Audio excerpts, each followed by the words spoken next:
Bueno, hoy vamos a hablar de esa diferencia que existe entre lo orgánico o lo inorgánico, ¿sí?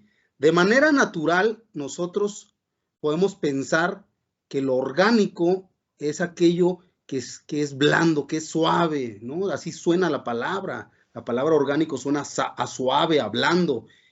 Podemos decir que está relacionado con la vida. Y es cierto, muchos de los compuestos de la vida pues son orgánicos.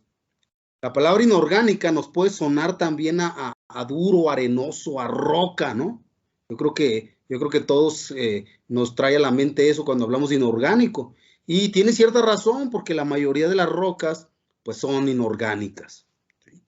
Sin embargo, bueno, aquí surge la pregunta y me gustaría que todos los que estén tomando este curso, este ejercicio, pues respondieran esto de manera individual, ¿no? ¿Cuáles de estos compuestos son orgánicos? Ahí tenemos un esqueleto de serpiente hecho de hidroxipatita.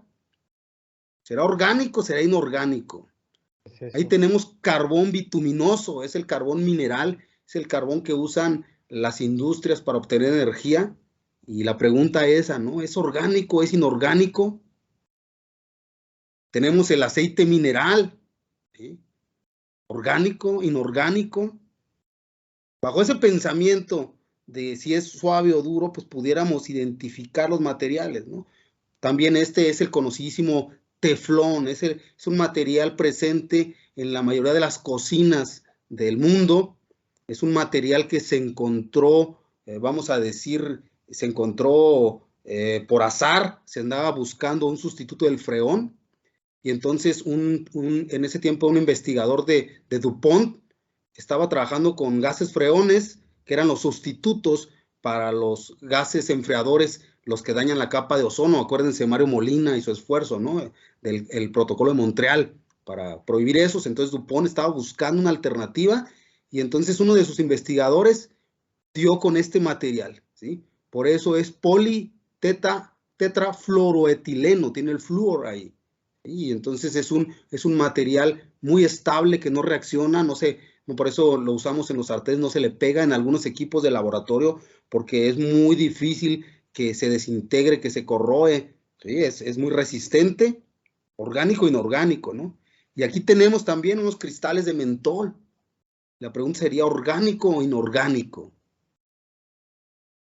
Continuando con este análisis, esta forma de identificar los materiales que sean orgánicos o inorgánicos, pues también nos viene a la mente, ¿no? Esa es la definición más antigua de orgánico, es aquello que está relacionado con la vida, que viene de la vida. Esa era el concepto actual, ¿sí?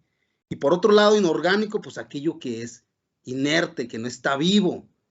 Pero fíjense, esto cambió por ahí en el siglo XIX, cuando en el 1928 Friedrich Wöhler, ¿sí?, hizo uno de los experimentos más importantes de todos los campos de la ciencia, y él hizo reaccionar cianato de plata con cloruro de amonio.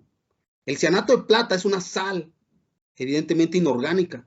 El cloruro de amonio es otra sal, evidentemente inorgánica. Pero cuando reaccionan estos dos cristales, se produce cianato de amonio, mejor conocido como urea. Y la urea, pues está en la orina de los seres vivos. Es sin duda un compuesto orgánico.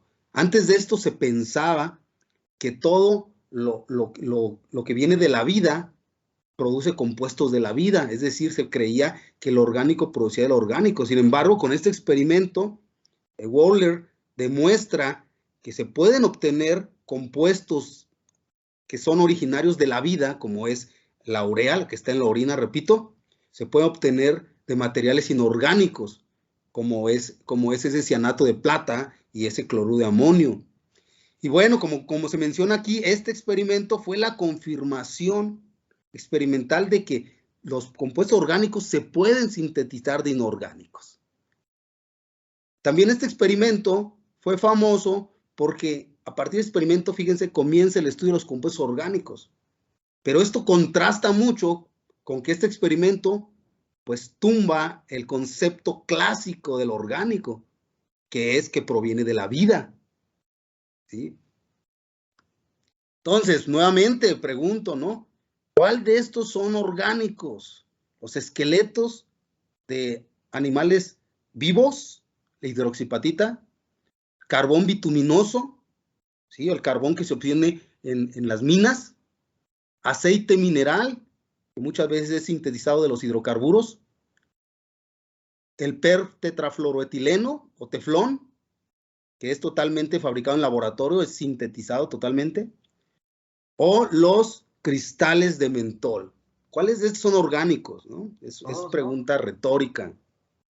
Continuando con esto que estamos tratando de descifrar, si es orgánico o inorgánico, pues ahora vamos a entrar a otro concepto que es el más usual, el que más vemos, el que la publicidad y la mercadotecnia nos los maneja, ¿no? Que es productos libre de productos químicos. Generalmente eso asociamos con orgánico, ¿no? Que dices, pues me fui a comer una ensalada con productos orgánicos, ¿no? Y muchas veces se asocia con productos libres de químicos. Miren, por ejemplo, aquí hay un arroz que lo denomina la publicidad orgánico. Sal de mar que se denomina orgánica, ¿sí? Bueno, hay productos que dicen que son 100% orgánicos. Y bueno, y esto, que este es el colmo, ¿no? Productos libres de químicos. ¿Por qué digo que es el colmo? Porque pues la vida está hecha de químicos, ¿no? No puede haber productos libres de químicos, serían productos que no existieran. Entonces, si se fijan, es un tanto confuso el poder identificar qué es orgánico o inorgánico. Y nuevamente con ese pensamiento, ¿no? Decimos, bueno, ¿cuáles de estos son orgánicos? ¿Cuáles no son orgánicos? Y esto nos lleva a eso, ¿no? A decir, bueno, ¿y qué onda entonces? ¿Cuál es? Vivo, muerto, duro, blando, libre de pesticidas, o qué es el orgánico, ¿no? Es un concepto un tanto confuso, pero como toda la ciencia, pues podemos definir y podemos identificar ese límite. Y bueno, aquí está, miren, esta es la definición más aceptada.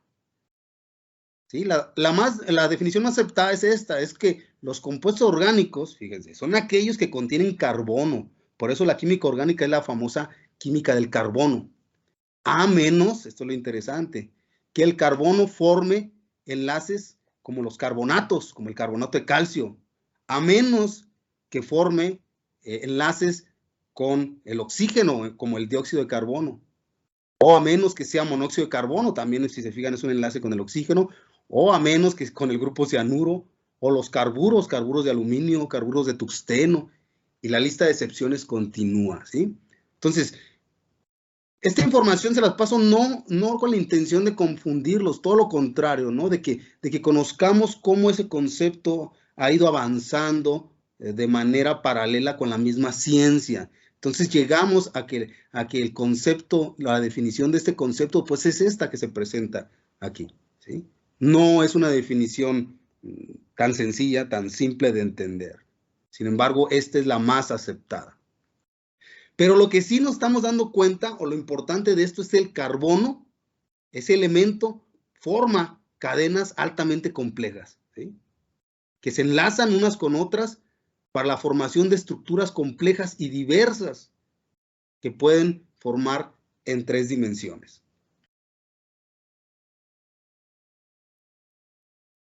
Entonces, la pregunta aquí, ahora sí, ¿cuáles de estos son orgánicos e inorgánicos, no? Fíjense, la respuesta, hidroxipatita, aun cuando es de origen biológico y todo esto, es inorgánico. Carbón bituminoso, parece una piedra, ¿no? Es duro, tiene mucha energía, se produce en las minas, pero es orgánico. El aceite mineral, ¿sí? Pues es suave, pero se obtiene de los hidrocarburos, bueno, es orgánico, sigue siendo orgánico. El per-tetrafluoroetileno es orgánico, tiene una cadena de carbonos importantísimo.